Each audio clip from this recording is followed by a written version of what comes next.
완성된 스토리 자체로 이제 이거는 이 문제는 확실히 결론이 났어. 그거에 대한 보통 사람들의 약간 희열? 그러니까 나는 네가 얘기한 게 두 가지를 얘기한 것 같은데 네. 하나는 이제 그런 거지, 공포 영화에서 나왔던 것처럼 예. 평범한 일상인데 거기서 나오는 공포가 무서운 것처럼 이 사람은 일반적인 얘기를 굉장히 이렇게 좀 극단화시켜서 표현을 했기 때문에 네. 사람들이 여기에 자극을 받은 네. 것 같다. 이게 하나인 것 같고 네. 네가 얘기했던 것 또 하나는 그냥 이렇게 일상생활 속에서 이렇게 흘러가는 일들인데 네. 이 저자가 그걸 캐치해서 책으로 문장으로 딱 완결을 냈기 때문에 사람들이 여기에 더 열광하는 것이다. 그렇게 생각을 하는 두 거지. 가지가 중첩됐다고 생각합니다. 그럼 복합적으로. 그러면 여기서 말하는 그 문제에 대해서 너는 동의하지 않는다는 거지. 그렇게 깊이 동의하지는 않는다는 거지. 그 정도까지는 아니라는 거라는 거 아니야? 그러니까 저는 사람들의 기본적인 습성이라고 생각합니다. 거기서 이제 민기 형도 건드리셨지만 긍정의 힘이라는 책이 잘 팔린 게 다 그런 연이라고 생각하거든요. 사람들의 기본 속성을 자극해가지고 당연 얘기를 마치 무슨 법칙에 의해서 막 이렇게 완결된 해결책으로서 보여짐으로써 이게 그럼 당연한 네가 말하는 네. 인간이 당연한 습성을 네. 습성에 대해서 심각하다고 생각 안 해봤어? 네 인간의 당연한 그 습성. 근데 그거를 그거는 세상 속에서는 당연히 사람들 간에 있다고 생각하고 근본적으로 해결할 수 있는 건 이제 그리스도 예수 안에서 해결할 수 있다고 저는 생각하는 거죠. 그래? 네. 정말 해야지. 성한테도 같이 물어보고. 그러니까 이 책을 읽으면서 느꼈던 거는 일단 우리 사회가 굉장히 심각한 방향으로 나아가고 있다. 그러므로 우리가 어떻게 하면 돌아갈 것인가? 이 병리된 그런 어떤 병리화된 현상들, 우리가 막 겪고 있는 고통들, 이게 심화되어 가고 있는 이 사회에서 자꾸만 그쪽으로 나아가고 있는데 이 문제를 우리가 어떻게 해결할 것인가, 그리고 이 문제의 원인이 무엇인가라고 이렇게 추적을 하는 이런 과정인 것 같은데, 제가 물론 그 추적 방법이 필요하긴 하죠. 근데 지금 되게 혼란스러웠던 것은 뭐냐면은 법칙이라고 해야 되나? 용어가 생각이 안 나네. 그냥 제 생각을 그냥 말할게요. 평범하게. 그러니까 제 말은 그거예요. 그러니까 물론 이 피로사회라는 책이 꼬집고 있는 내용도 물론 필요한 내용이고 분명히 너무 극단으로 나아가고 있는 것도 맞는데 과연 그러니까 이 저자가 말하고자 하는 의도는 알겠는데 그 판단이 안 서는 거예요. 저는 지금 혼란스러운 거예요. 과거에 존재했던 그 사회와 지금의 사회가 어떤 방향으로 그러니까 지금의 사회도 그렇고 과거의 사회도 그렇고 어떤 방향으로 가야지 옳은 사회인가, 그거에 대해서 저는 혼란이 왔어요. 지금 이 책을 읽었는데. 네가 과거를 살진 않았잖아. 그러니까 과거에 이 저자가 지적한 내용과 그러니까 네. 과거에 네가 물론 20년 살았지만 네. 과거 사람이 말하는 포스트 모던 전 사회를 살아보지는 않았잖아. 그렇잖아. 그러니까는 그 문제는 전에 걸 읽어보면 될 것 같아.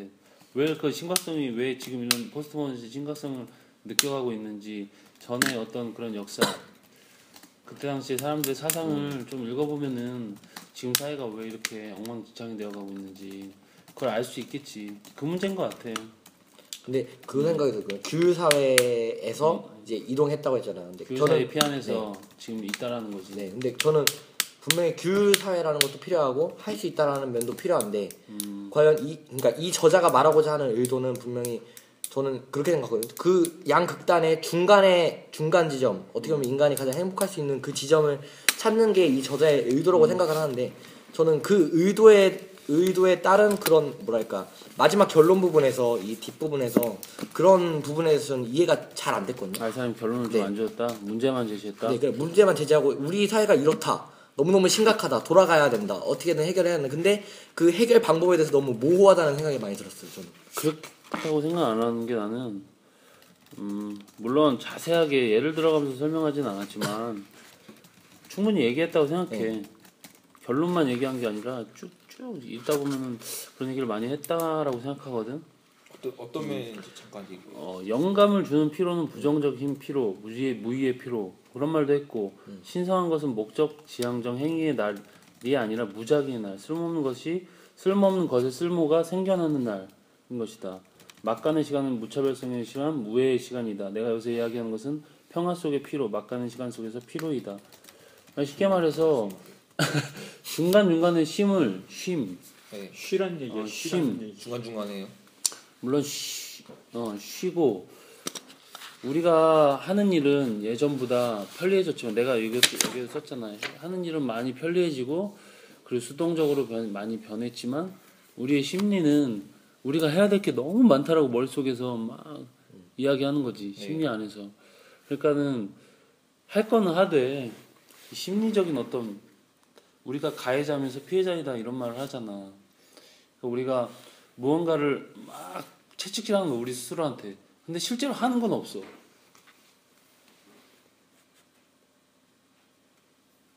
그러니까 심리적으로 필요하니까 뭔가 많이는 하는 것 같고. 긍정의 힘이라는 얘기를 들으면은 솔직히 그런 생각을 난 많이 들었거든 전부터. 긍정의 힘 할 수 있다라는 얘기를 들으면 나는 할 수 없는데 난 못할 것 같은데 그런 생각도 많이 들었거든. 물론 용기도 얻었지만 그러니까는 못하면은 열등감이 드는 거야. 왜 나는 못하지? 남들은 다 하는 것 같은데 그 안에서 피로를 느끼는 거야 혼자만 열등감을 느끼고. 그러니까 그런 쉼이 필요하다는 거지. 자기를 돌아볼 수 있는 쉼, 자기가 어디 위치에 지금 서 있느냐는 쉼, 그런 거를 지금 저자는 충분히 얘기했다고 생각하거든. 나는 어느 정도는 무위의 피로, 그러니까 그냥 필요한 게 아니라 어떤 이런 건 약간 문학적인 표현 같은데 어떤 이제 심리적인 피로를 느껴서 쉬어야 되는데 쉬질 않는 거야. 약간 머리가 돌아가는 거야. 여기서 저자가 굉장히 좋은 예를 하나 들었다고 생각을 하는 게 지방을 얘기를 했어. 그러니까 지방이 쌓여가는 게 그러니까 우리 몸에 당연히 필요한 욕구인데 지방이 과잉되면 그게 병이 되잖아. 당뇨가 되든 비만이 되든. 근데 문제는 우리 몸 면역 체계 중에서 지방을 그 적대해야 될 병으로 보질 않는다는 거야. 그래서 지방은 계속 쌓여만 가는 거야. 그래서 살이 찌는 건데 저자가 그 얘기했던 것 같아. 비만 환자들이 비만 환자가 될 수밖에 없던 이유는 몸이 면역 체계에서 그걸 거부하지 않는 거야. 당연한 것으로 받아들이는 거지. 그리고 나는 이 책을 보면서 또 하나 느꼈던 거는 암을 생각을 했단 말이야. 암은 양성적인 병이야. 그러니까 음성적인 병들은 침투해 와서 파괴가 되는 거잖아, 내 몸이. 근데 암 같은 경우는 세포가 변형이 되는 것뿐이야. 그래서 그냥 우리 시스템 만약에 세포들이 암을 바라봤을 때는 그냥 조금 다른 형태의 세포일 뿐이지 완전히 외부적인 것들이 아니란 말이야. 그러니까 암 같은 거야. 뭔가가 과잉되었을 때 터져 나오는 것들. 뭐 예를 들면 여드름도 이런 예가 되겠지. 우리 몸에 열기가 막 쌓이면은 젊은 시절에 혈기에 못 이겨서 여드름이 터져 나온다고 얘기를 하잖아. 그런 것일 수도 있고. 근데 이건 거부당하는 게 아니라 내 몸에서 뭔가 축적된 게 과잉된 것뿐이다. 외부에서 쳐들어오는 것들이 아니라. 그러니까 저자는 이거에 대한 이야기를 했던 것 같아.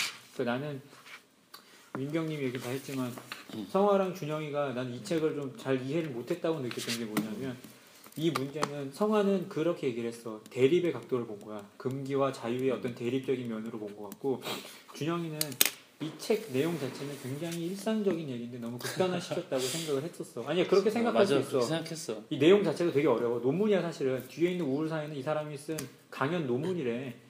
말 자체가 복잡할 수밖에 없고 이미 독일어로 쓴 걸 한국어로 번역을 한 거기 때문에 우리가 이해하기 어려운 면이 있어 분명히.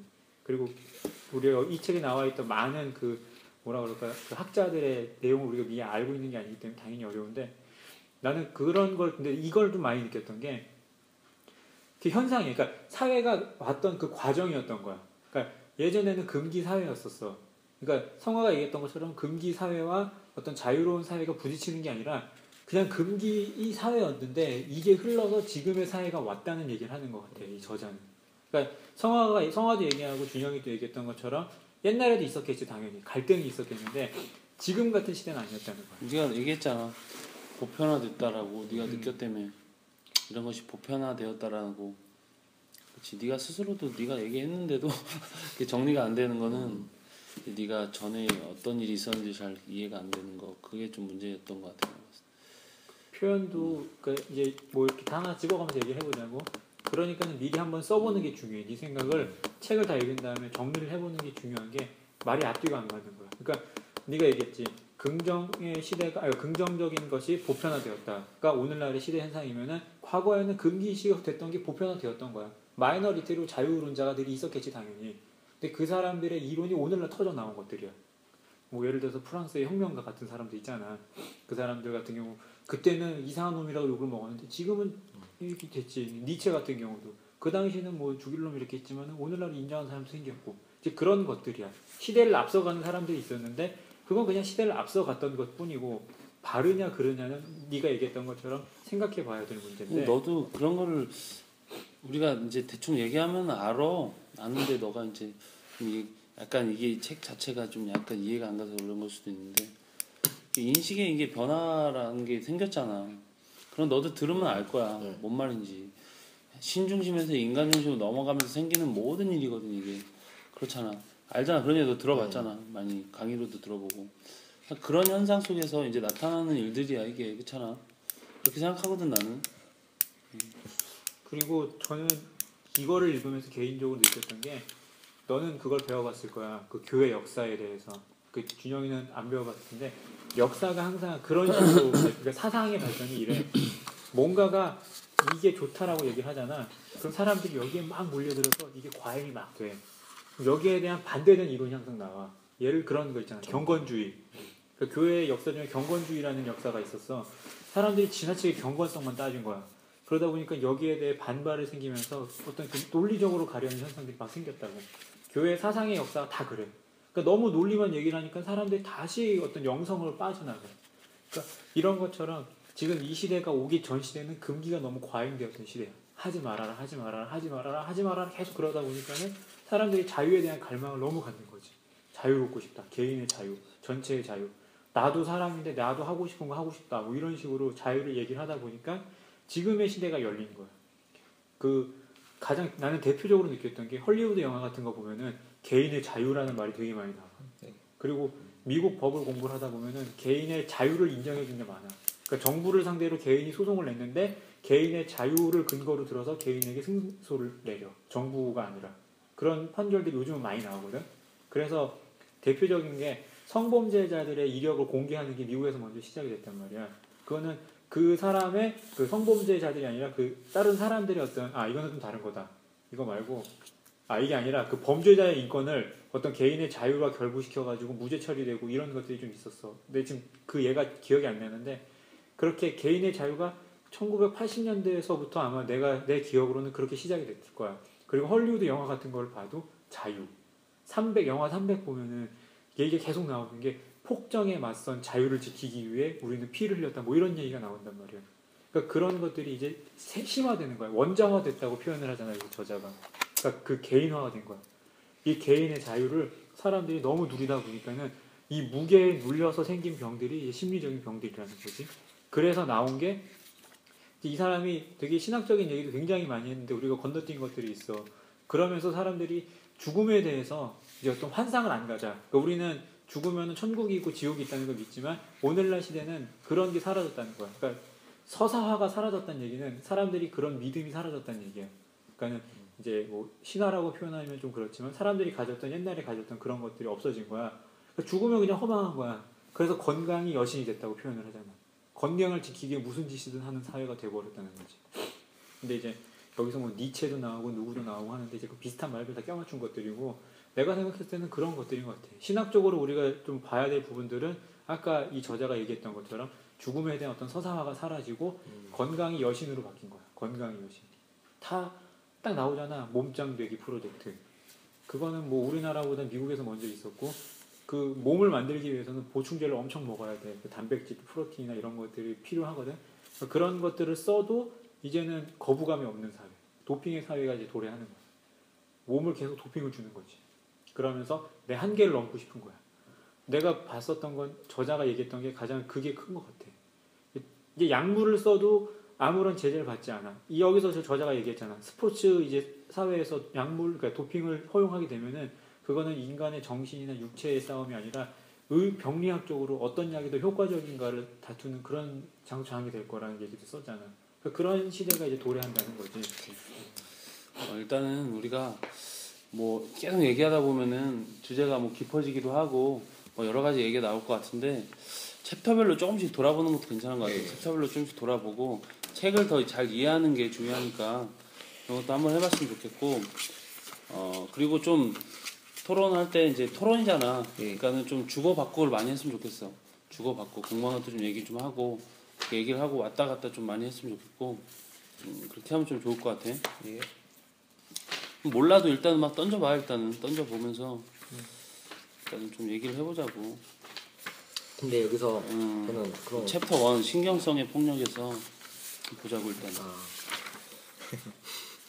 질문하려고 했죠. 발언권 주세요. 얘기하면 돼. 그냥 난상토론이라 했잖아. 질문하고 싶었던 게 그러니까 현대 사회가 어떻게 보면은 깊은 고독, 외로움에서 이렇게 떠나 있다고 했잖아요.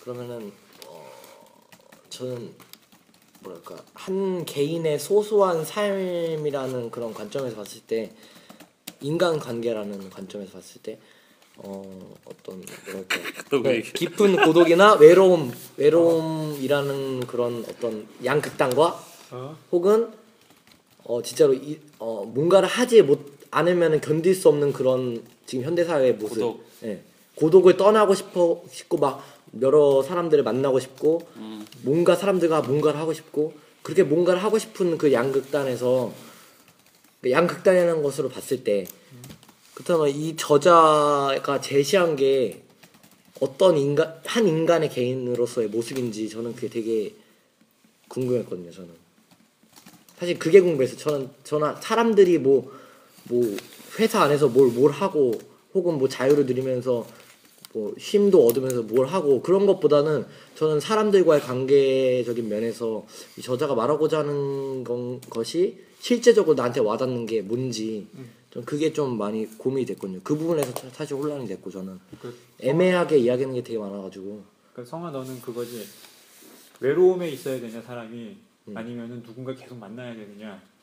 저자는 이 중에 둘 중에서 어느 게 더 낫다고 이야기를 하는가가 궁금하다는 거잖아. 근데 물론 처음에 말씀하셨지만 가끔 쉼도 필요하고 정말 할 수 있을 때는 하는 것도 필요하지만 대체 그러니까 막 혼란스럽잖아요. 사람이란 게 여기로 갔다가도 절로 갔다가도 막 이렇게 왔다 갔다 하는 게 사람인데 어떤 모습이 바람직한 모습인지 저는 그게 약간 저자가 이야기하고 싶은 그런 모습이 뭔지가 약간 궁금해요. 형님들의 좀 생각이라는가 그런 걸 듣고 싶어요. 이 책을 봤을 때 어떤 게 바른 그런 이 저자가 제안하는 모습이다. 뭐가 나왔는데? 난 모르겠는데. 관계 속에 있다가 쉴 때는 이제 고독해지고 다시 관계 속에 있다가 쉴 때는 고독해지고. 구체적으로 예를 들어가면서 얘기할 수 있지 않을까? 사람들과 이렇게 안 접할 수 없잖아요. 사회 일원으로서 사회에 지내다 보면 그럴 때는 자기가 할 수 있는 거 최대한 한도 내에서 자기한테 필요한 거 정보를 가지고 일단 활용하면서 이제 쉴 때는 이제 쉬는 거죠. 쉴 땐 쉬면 돼. 근데 스스로 나는 성아가 살면서 그런 걸 느껴보지 않았을까? 네가 언제 어떨 때 관계가 필요하다고 생각하고 내가 어쩔 때 정말 좀 쉼이 필요할까 그런 걸 스스로 좀 몸으로 느끼지 않아? 꼭 제시해줘야만 아는 건 아니잖아. 그렇잖아. 너의 상황이 있는 거고 너만의 어떤 자리가 있는 건데 그걸 어떤 일률적인 상황으로 딱 얘기할 수는 없잖아. 샐리드 사람마다 틀리잖아. 다. 샐리드 생각해봐. 사람들은 내가 굉장히 지금 바쁘다고 생각하는데 실제로는 굉장히 고독한 사람일 수도 있는 거고 나는 지금 굉장히 고독한데 정말 나는 그냥 풍요로움 지금 느끼고 있는 상태에 있는 거니까 사람마다 틀리잖아. 그랬던 것 같아요. 그러니까 그러니까 이런 말이 있잖아요. 그 군중 속의 고독이라는 말이 있으니까 예를 들어 이런 거야. 우리는 지금 한 가지 주제를 놓고 같은 생각을 가지고 이제 얘기를 하는데 같은 거를 보지만은 서로 조금씩 다른 아이디어들을 내는 거잖아. 나는 이게 굉장히 긍정적인 상황이라고 생각을 해. 그러니까 사람들이 모여 있는 상태에서. 근데 그냥 아무 의미 없이 모인 동아리 모임 있잖아. 그러니까 뭐 굳이 다른 사람들 비하하고 하는 건 아니지만 그냥 괜히 다른 사람들이 모여서 아무 그냥 비하도 좀 해도 돼. 그냥 너무 또 긍정적으로만 안 해도 되니까. 네, 그냥 행동을 하는데 그런 행동 속에서 왠지 나만 같이 웃고 떠들고 그 얘기고 들리고 하는데도 불구하고 내가 그냥 외롭다고 느낄 때가 분명히 있잖아. 나는 특히 이제 모르겠어요. 내가 또 이제 신학을 하고 기독교인이라서 그런 건지 모르겠지만 교회를 안 다니는 사람들이랑 있으면 그런 감정을 좀 많이 느낄 때가 있어. 근데 교회랑 다니는 사람이랑 있을 때 느낄 때는 있어 분명히 있는데 그런 것들 같아. 내가 있음에도 불구하고 좀 뭐라 그럴까 이 사람들이랑 나랑 생각이 맞지 않다고 느낄 때 같이 그러니까 물리적인 거리가 중요한 게 아니야. 이거 중요해. 물론 중요한데 중요하긴 중요하지만 그런 내가 말한 상황에서는 이게 굳이 이렇게 같이 있다고 해도 뭐라 그럴까 이 사람이랑 나랑 서로 이해하고 있구나. 이 사람이 내 사람이구나. 좀 덜 외롭구나라는 거는 아니라고 생각을 해. 근데 성화가 이런 질문을 한 거는 지금 성화가 이런 고민에 빠져 있기 때문이라는 생각을 하는데 여자 문제. 여자 문제 그래. 근데 그것도 나는 개인적으로 이런 문제를 해결하기 위해서는 내가 혼자 있던 아니면 여럿이랑 같이 있던 간에 개인적인 어떤 바운더를 만드는 게 좀 중요하다고 생각을 해. 그러니까 이거는 이제 민경이랑만 얘기하는 거지만 저번에 그 광규 형이 얘기를 했잖아. 나는 내 바운더를 만든다고. 물론 좀 극단적인 면이 좀 있긴 있어요, 제가. 근데 성화가 바운더리가 없지 않아. 내가 봤을 때 바운더리가 있어. 딱 있고 자기가 어떤 영적인 상태를 좀 파악하고 나서 자기만의 어떤 시간을 갖는 게 있어. 내가 봤을 때. 그냥 내가 봤을 때는. 근데 그 안에서 이제 고민하는 거야. 인간관계가 좀 약하다고 생각하니까, 그지? 그래서 약간 있다고 생각하는데 그거는 여기서 딱 집어서 얘기할 수 있는 부분은 아닌 것 같아. 저자가 그 얘기를 하는 것 같진 않아. 그렇지만 그 보편적인 문제를 찝어주고 있어. 부정성이 아니라 긍정성의 과잉으로 인한 질병. 거기에 초점을 맞춘 거지. 그러니까 너는 그 사이에서 지금 무엇이 옳은 거냐 그게 아니라 이 사람은 이미 긍정성의 과잉을 얘기하고 그게 이제 잘못됐다. 그게 지금 이 시대의 문제다라고 얘기하고 부정성이나 뭐 이질성, 타자성을 좀 가져야 된다 이 얘기를 하는 거야. 그러니까 어쨌든. 근데 이제 중요한 건 뭐냐면 긍정성의 과잉을 이제 이 사람이 비판했다고 해서 부정성의 과잉을 얘기하는 건 아니라는 생각을 해야 된다. 뭔가 아까 성화가 네가 잘 얘기했던 거야. 양 극단에서 중간을 찾아야 되는 거야. 그러니까 이질성도 느껴야 해. 하지만 긍정적으로도 당연히 필요한 거지. 그러니까 그런 얘기야. 그러니까 네가 얘기했던 것처럼 중도를 찾도록 그래. 이거는 우리가 어떻게 설정을 해줄 수가 없어. 그러니까 이런 거야. 하루 중에 이 사람이랑 몇 시간. 그러니까 이건 좀 네가 세밀하게 따지면 되고, 근데 하루 중에 다른 사람들이랑 얼마 이상 있으면 필요해질 때가 분명히 있단 말이야. 그런 걸 네가 잘 느껴서 미리 빠지거나 아니면은 그런 걸 조절을 약속 스케줄을 조절을 하거나 이제 그런 식으로 아니면 거부를 해야 되는데 다른 사람한테 좀 상처 안 받게 좀 요령껏 하는 거 있잖아. 그런 요령들이 점점 생겨 나가는 게 이제 나이가 먹으면 더 늘어난다고 생각을 해. 그래서 여기서 이제 면역학적 주체라는 얘기가 많이 나오잖아. 그 얘기에 대해서 넌 어떻게 생각했어?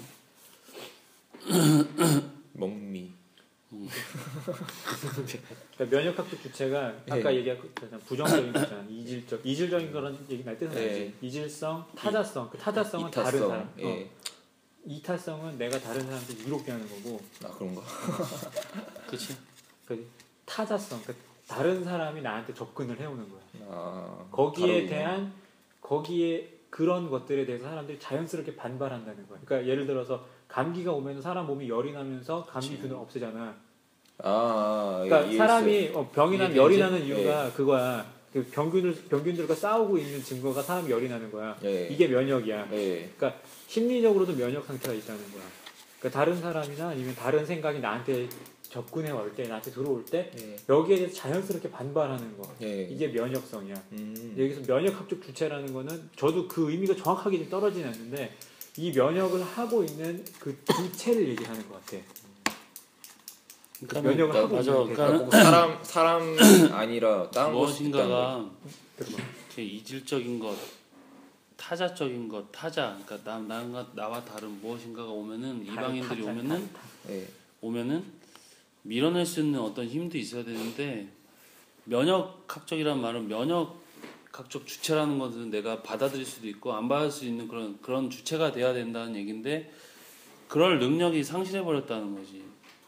다 받아들이는 거야 이제. 아. 이게 옳은 건지 아닌 건지 그런 건지조차도 나는 그런 거 되게 많이 느껴요 요즘 사회에서. 일단 막 음, 좋다고 하니까 다 받아들이고 일단. 그렇지. 그리고 심지어 부정적인 것도 긍정적이어야 된다는 강박관념 때문에 네. 받아들인다는 거야. 그렇죠. 맞아. 그런 분위기가 긍정적으로 모든 걸 하자. 예. 왜 이렇게 부정적이야 사람이.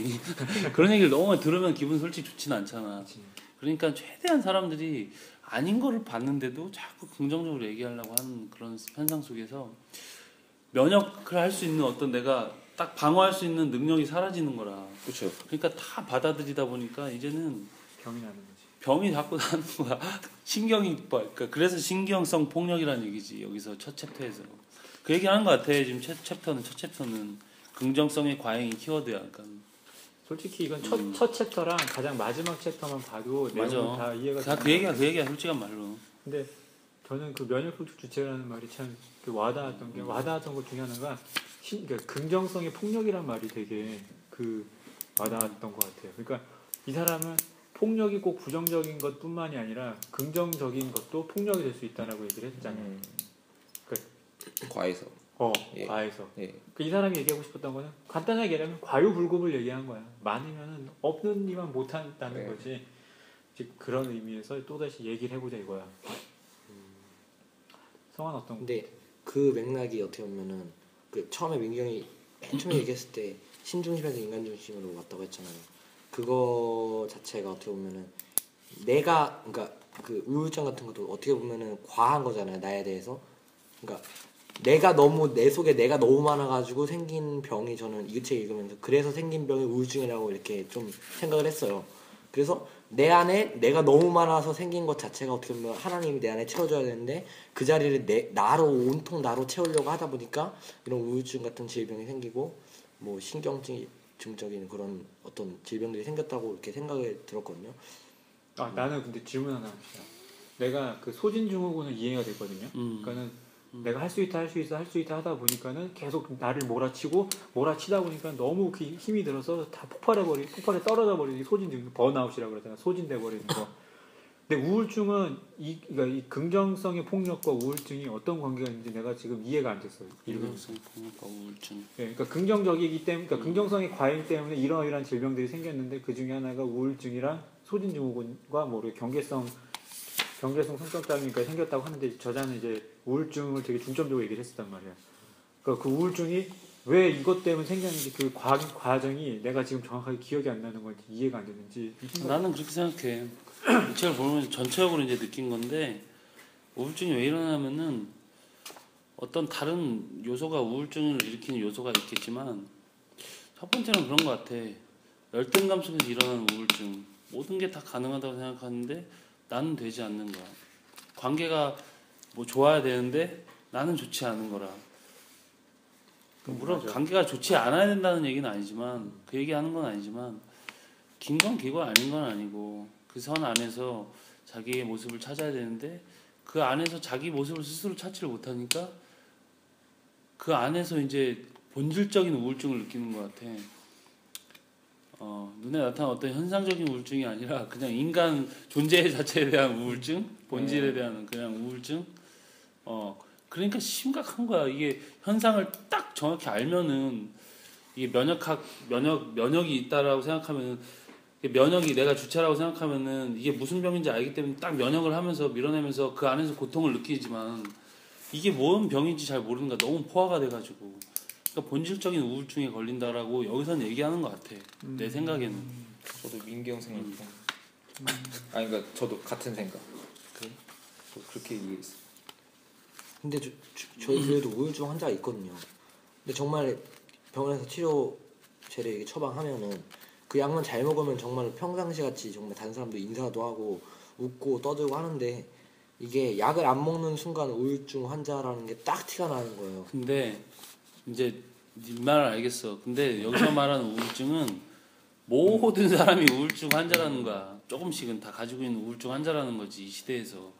네가 말하는 이제 우울증 환자는 뭔가 현상적인 극단적 우울증 환자겠지. 심해져서. 뭔가 정말 이유가 있는. 근데 이 책에서 말하는 우울증 그치. 환자는 현대 이 사회 시대 안에서 누구나 다 살아가고 있는 우울증 겪고 있는 환자다.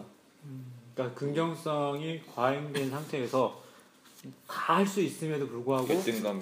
나 혼자 할 수 없고 네. 나 혼자 낙오됐다는 그런 것 때문에 생기는 병이 이제 우울증이다. 오케이. 그러니까 뭐 챕터 3으로 넘어가는 게 좀 그렇지만 봐봐 여기서도 야생에서의 생존을 위해 필수적인 기법이 멀티태스킹인 것이다. 그러니까 야생에서 생존을 하기 위해서 여러 가지를 해야 되는 거야. 그 같은 얘기. 그래서 맞아. 여기서 저자가 했던 말 중에 인상 깊었던 게 형님 얘기가 생각나는 게 멀티태스킹이 고등한 사회에서 일어나는 게 아니라 오히려 야생에서 일어나는 행동들이다라고 얘기하는 게 맞아. 근데 하나님이 우리는 그런 이제 뭐 결론을 얘기하는 건 아니지만 우리는 하나님 주신 달란트 안에서 우리 자리에서 우리 일을 하면 되는 거잖아. 근데 요즘 사회는 그런 걸 원하지 않는다는 것이. 진짜 딱 그게 대비되는 것 같은데 그 말씀으로. 그지? 만능을 원하는 거야 이 사람. 네. 근데 어떻게 보면 교회 안에도 이런 게 팽배해 있는 것 같아요. 뭐 신학생들 보면 다 잘해야 되잖아요. 사회 발을 다 잘해야 되고. 그러니까 그게 맞아. 사회 현상이야 진짜. 사람들이 욕심을 내는 거야 그런 식으로. 그러니까 말 그대로 이렇게 욕심인 거야. 이 친구는 뭐 교회 운전을 잘하면 운전을 맡기면 되는 건데 이 친구한테 영어도 가르치고 맞아. 미지가 아니라 나리 얘기 들었을 때 느꼈던 게 그거였거든요. 나리라는 친구가 있는데 예. 전도사로 갔대. 근데 그 친구한테 그 목사님이 운전을 시켰다 그랬었죠. 운전하라고 하고 대학생이니까는 영어 교실 열어가지고 초등학생 영어도 좀 가르치자 그러고 뭐 그런 식으로 얘기를 막 했는데 나리가 활동적이고 활발하고 애들을 잘 챙기지만 공부를 이렇게 썩 잘하던 친구는 아니었어. 근데 그게 또 겉으로 드러나는 친구인데 목사님이 굉장히 그 친구한테 그 욕심을 가졌던 거. 욕심이었던 것 같아. 그거는 욕심이 사람들로 하여금 뭐든지 다 하게끔 만들고 이런 사회 현상 속에서 이거를 해야 되니까 너는 못하지만 해야 돼가 아니라 넌 할 수 있으니까 해. 이게 훨씬 더 먹혀들이기가 편안한 그 구호 자체가. 그래서 We can do it이 오늘날의 캐치프레이즈가 됐다라고 얘기하는 것 같아요. 그러면 저 갑자기 그러면 생각나는 게 있는데 그럼 결론 처방책이 쉼이 아니라 자기 것만 하면 된다 그게 아니에요 결론적으로? 근데 그건 너무 극단적이잖아. 또 약간 극단적인 면이 있는 것 같아. 근데 쉼으로써 온전히 해결되는 건 아니잖아요. 근데 온전히 해결되지 않는데. 그러니까 자기의 짐을 덜어야 되는 거죠. 근데 그 쉼이라는 개념 자체가 이 책에서 저자가 말한 거는 쉼을 통해서 뭔가 창조적인 게 이게 발산이 된다고 했고 그 반대의 영역에서 보면 어떻게 일만 막 몰두하면 아무것도 안 남는다의 공허함 그거에 대해서 두 극단에 대해서 얘기를 했어요. 그러니까 말한 그런 쉼으로 해결이 안 되고 이런 식으로 말한 게 아니라 저자는 쉼을 통해서 그 우리가 바라고 원하는 창조적인 일이 이루어진다는 거를 역설적으로 얘기를 했거든요. 그럼 쉼하기 전에 그 전의 일을 일단 내려놔야 될 거 아니에요. 그러니까 쉬면서 내려가는 거지. 그러니까 어떤 얘기냐면은 휴식을 얘기를 했던 거예요 저자가. 그러니까 진짜 쉬는 거하고 내려놓는 거가 같이 포함되는 거죠.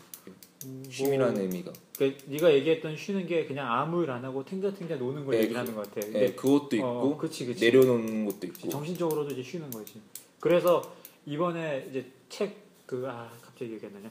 베스트셀러 목록에 올렸던 것 중에 일본 스님이 쓴 책 중에 그 생각을 쉰다는 개념 그 책이 있었어. 네. 이름 생각 내려놓기인가? 뭐 그런 책을 썼어. 그 일본 스님인데 그 네가 얘기했던 건 딱 맞아. 준영이 얘기했던 건 딱 맞는 게 생각을 쉬라는 거야. 머릿속에 현대 사회는 머릿속에 너무 많은 생각을 하고 있기 때문에 문제가 생기니까 이 생각을 조금 쉬면은 좀 이제 다시 이제 뭔가 할 수 있는 힘이 생긴다. 이제 이 책이랑 어느 정도 맥이 다 있는 것 같아. 그러니까 힐링 열풍이 이제 그런 식으로 번져가고 있는 거야. 그래서 내가 나중에 지금이 아니라 뭐 말이 나왔으니까 하는 얘기지만 나중에 내가 느꼈던 거는 나중에 얘기하고 싶었던 거는 이게 이 이 저자가 얘기한 얘기가 아니야. 이러한 사회가 만약에 계속 흘러가면은 사람들이 알아. 이런 현상이 있다는 걸 안단 말이야. 지금 뭔가가 문제가 있다는 걸 다 알아. 정신적으로 피폐해져 가고 있다는 걸 알아. 그러면은 이 사회에 가장 잘 맞는 종교는 불교밖에 없어. 그래서 불교가 각광받고 있다고 난 생각을 해, 개인적으로. 불교랑 그다음에 포스트 모더니즘에선 당연히 어떤 신비주의가 대두될 수밖에 없거든. 아까도 얘기했던 것처럼 항상 어떤 현상이 있으면 여기에 대한 반발 작용으로 뭔가 이것과 정반대의 일이 항상 생겨나. 이걸 과거에서 찾기도 하고 사람들이 새로 만들기도 하는데 나는 이 오늘날 사회에 가장 잘 맞는 종교가 불교라고 생각을 해. 그래서 불교는 가면은 일단은 그런 어떤 공허함과 가장 잘 맞닿아 있어. 사람 심리가. 여기서 얘기했던 참선이랑은 달라. 참선이랑은 다르고 어떤 그 공허함이랑 굉장히 잘 맞닿아 있다고. 이 사회가 가지고 있는 그 공허함. 그래서 불교는 무슨 얘기를 하냐면 그 공허함으로 가는 것 자체가 목표라고 얘기를 하는 거야. 그 공. 근데 사람들이 잘못 이해하고 있는 거야. 불교에서 말하는 공은 그냥 공허함이랑은 다르거든. 약간 여기서 저자가 참선을 얘기했던 것처럼 그런 내가 주체적으로 또 외부를 방어하는 자유를 갖고 있는 게 참선이라고. 그게 공이야. 이 저자가 말하는 공인데 사람들이 생각했을 때는 그냥 텅 비어 있는 게 공허하기 때문에 이것과 가장 비슷한 종교가 바로 불교라고 생각을 해요. 나는 그래서 이 시대는 다시 어떠한 신비주의 세계로 빠지거나 아니면은 그러한 불교가 조금 더 대두가 될 거라고 좀 생각이 들어. 사실 대두되고 있잖아. 그러니까요. 그래서 그거라는 거니 형아가 얘기한 것처럼 불교의 공허함은 새로운 창조 없이 그냥 공이다. 그냥 그 자체 공. 거기서 끝. 무. 그야말로 불교는 나도 없고 너도 없는 거야. 그러니까 이런 게 있었어. 아타라는 단어가 불교에 있거든. 아타는 나 아자랑 네. 다를 타자를 쓰는데 아타야. 나도 아니 내가 바로 너고 너가 바로 나야. 그 부처가 보리수나무 아래에서 깨달음을 얻고 나서 바로 승천하지 않고 사람들한테 설법을 했던 이유 중에 하나가 그거야. 내가 바로 나고 나가 바로 넌데 너 인생이 불쌍하니까는 고로 내가 불쌍한 거야. 그래서 너한테 가르쳐줘야겠다 싶어서 설법을 시작한 게 불교의 시작이었다고. 그러니까 이런 거야. 불교는 내가 없고 다른 사람이 없어. 이 여기서 얘기했던 것처럼 면역성이 사라져버린 어떤 종교 형태가 불교라고 생각을 해. 나는 그 사상이 굉장히 그러니까 말로만 들으면은 굉장히 멋있잖아. 세계화라고 얘기하는 것처럼 너도 없고 나도 없고 모두가 하나야. 근데 사실은 모두가 하나라는 말은 아무도 없다는 거랑 마찬가지거든.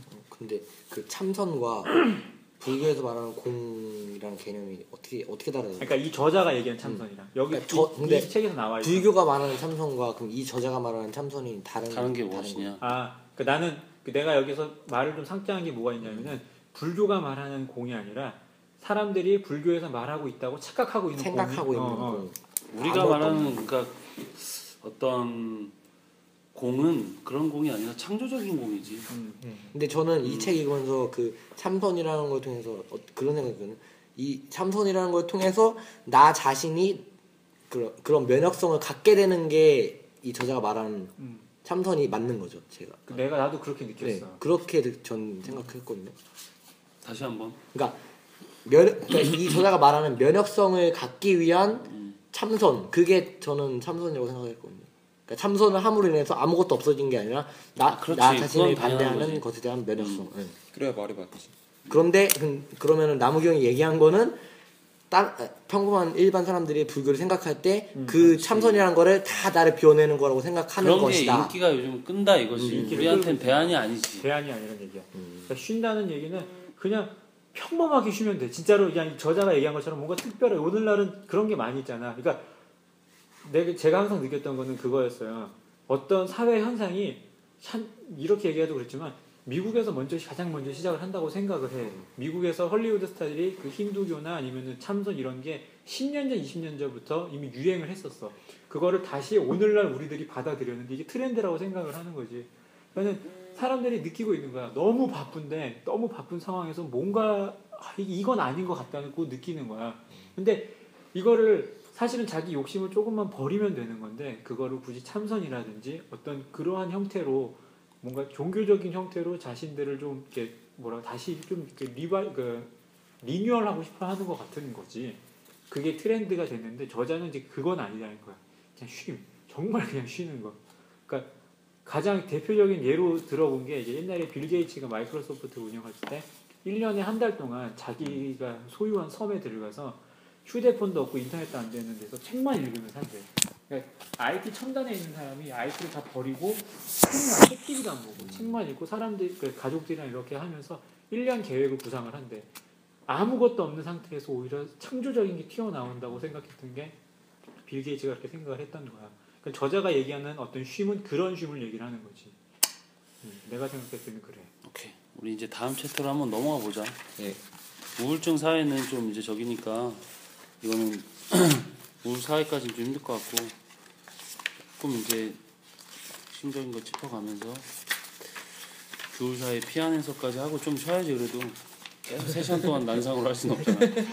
그지? 시체를 조금씩 쳐가면서 하자. 하고 한 이번에 겨울 사회 피한 해석까지는 좀 넘어가야 되지 않을까. 한 챕터씩은 좀 해야지. 그래도 책 내용 이해하는 게 또 좀 중요하니까. 나 지금 녹음을 하고 있어. 네. 우리 하는 거 녹음하면서 나중에 카페에 올릴 테니까 토론한 내용을 토론 실황해갖고 올릴 테니까 또 얘기를 해보자고. 교육 사회 피한 해설을 한번 좀 문제 좀 제시 좀 해봐.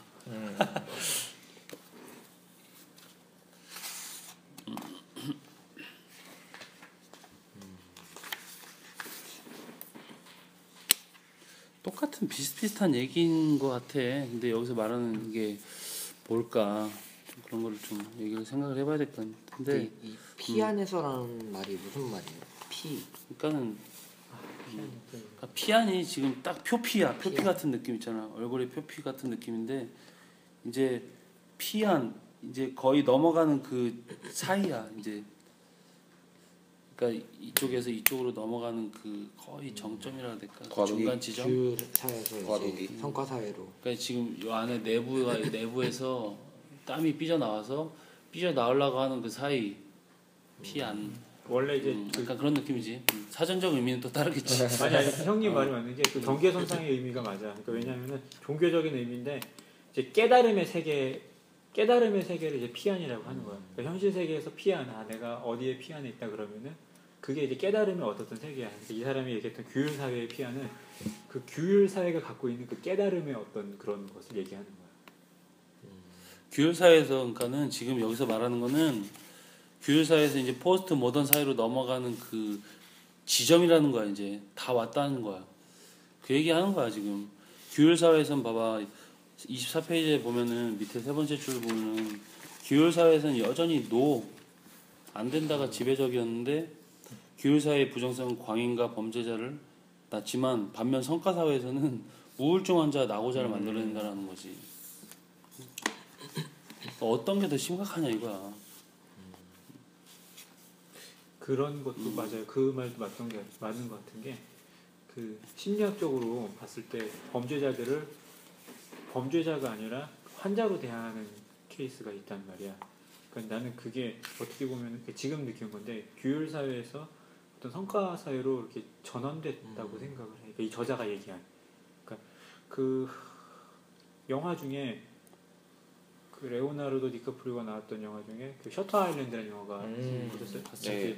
거기 보면은 그 수용소가 중범죄자들만 정신병적으로 중범죄자들만 모아놨는데 그걸 대하는 스태프들은 다 이 사람들이 불쌍한 사람들이라고 생각을 했잖아. 그러니까 사회에 낙오된 사람들일 뿐이지 뭔가 이상이 어마어마하게 있는 사람들은 아니다. 치료될 수 있는 사람들 이런 개념. 그건 약간 부정적인 그런 의미이기도 했지만 약간은 그냥 몰아세우는 식이었지. 몰아세워서 정상적인 사람도 막 집어넣는.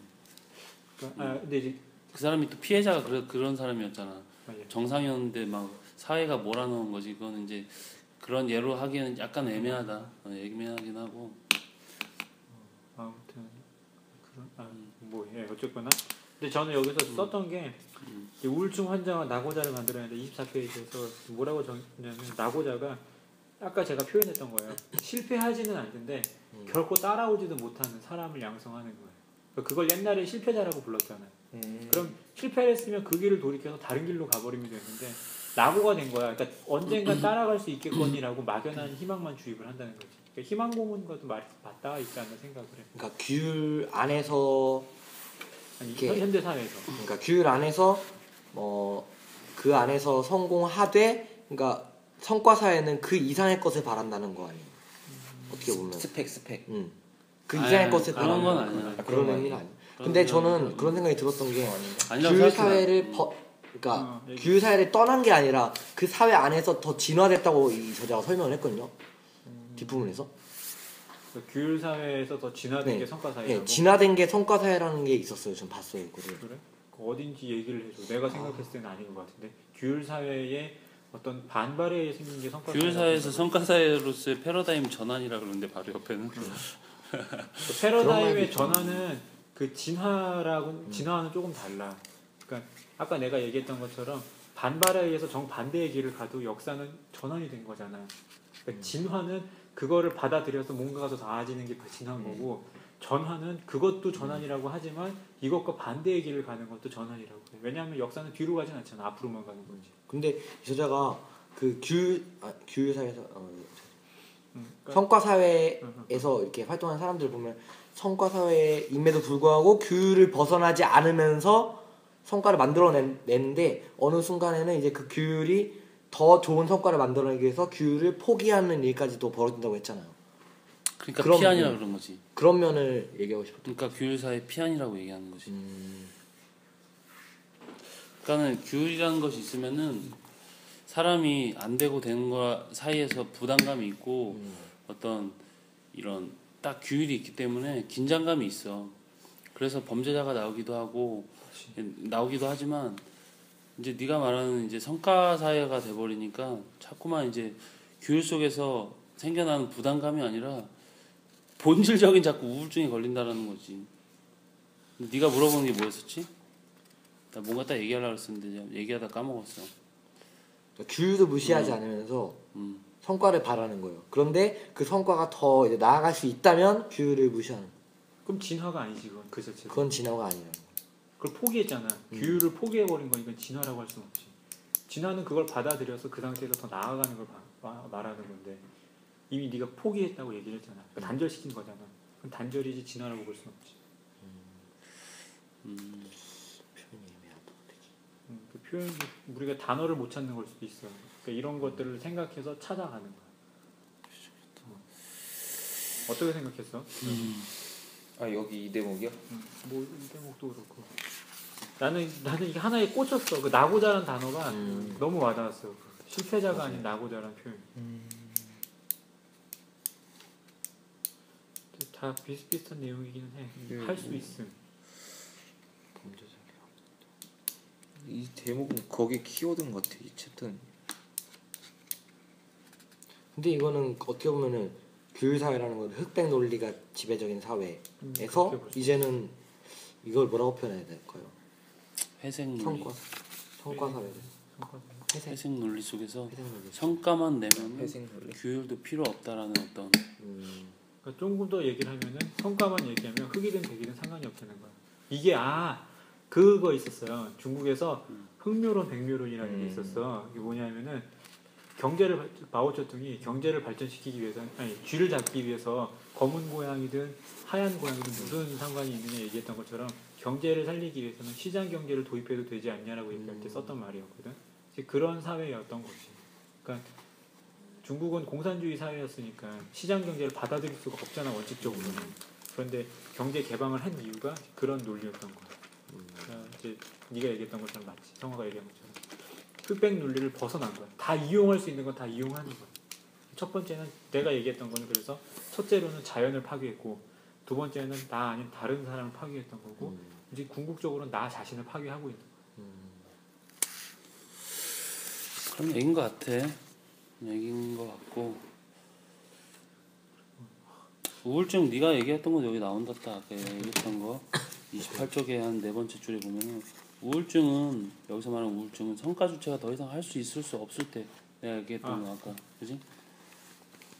내 말 내가 좀 정확하게 분석했지? 형님 역시 형님입니다. 우울증은 성과 주체가 더 이상 할 수 있을 수 없을 때만 하는 거야. 남들은 다 하는데 왜 난 못하냐 그런 생각을 한다는 거지. 그러니까 규율 사회 안에서는 안 되는 건 안 되는 거기 때문에 딱 자르면은 어쨌든 범죄자나 발생은 해도 나고자는 발생하지 않는다는 거지, 그지? 근데 저도 근데 이걸 얘기를 들으면서 참 들었던 생각이 성화가 얘기했던 거랑 비슷한 생각이 들었어요.